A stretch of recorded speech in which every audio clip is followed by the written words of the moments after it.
Assalamualaikum warahmatullahi wabarakatuh. Saya dari kelas 12 IPS 2 akan memaparkan materi tentang negara berkembang Cina. Di sini ada nama kelompok. Yang pertama ada Windy Aulia, kedua Diana Alfikara, ketiga Apipa, dan keempat Dewi Savitri.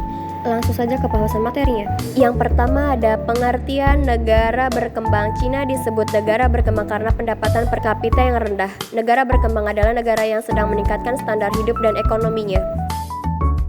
Yang kedua ada ciri-ciri negara maju Cina. Cina memiliki ciri-ciri negara maju seperti penguasaan teknologi, perkembangan ekonomi, dan investasi dalam teknologi 5G. Penguasaan teknologi Cina menjadi pemimpin dunia dalam pengembangan teknologi 5G.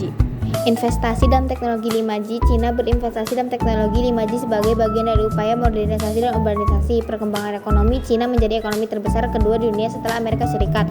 Cina memiliki PDB yang besar dalam hal kesetaraan proses daya beli (PPP).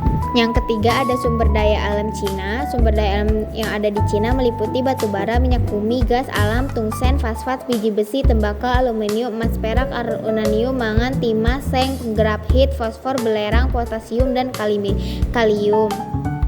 Yang keempat, meningkatnya ekonomi di Cina. Tiongkok telah menjadi negara dengan ekonomi terbesar kedua berdasarkan PDB nominal sejak 2010. Dengan data mengandalkan nilai tukar pasar yang berkualitasi, Tiongkok juga baru-baru ini telah melampaui ekonomi Uni Eropa.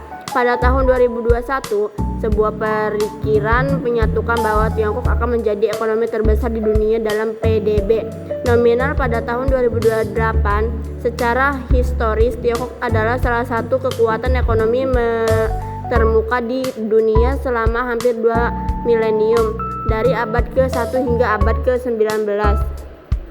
Yang kelima, karakteristik negara Cina.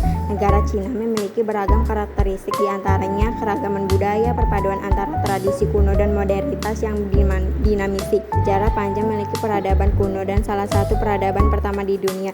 Bentang alam yang beragam, memiliki pegunungan, dataran tinggi, tanah cekung, dataran rendah, dan pebukitan. Iklim yang beragam, melintas berbagai daerah iklim.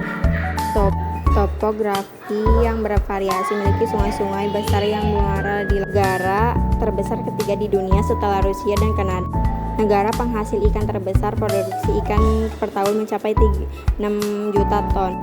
Ideologi resmi Partai Komunitas Tiongkok, sosialisme, dan karakteristik Tiongkok yang didasarkan pada sosial ilmiah. Cina atau secara resmi Republik Rakyat Cina (RRC) terletak di Asia Timur. Ibu kotanya adalah Beijing.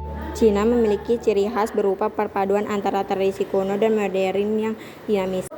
Cina juga memiliki identitas nasional yang kuat.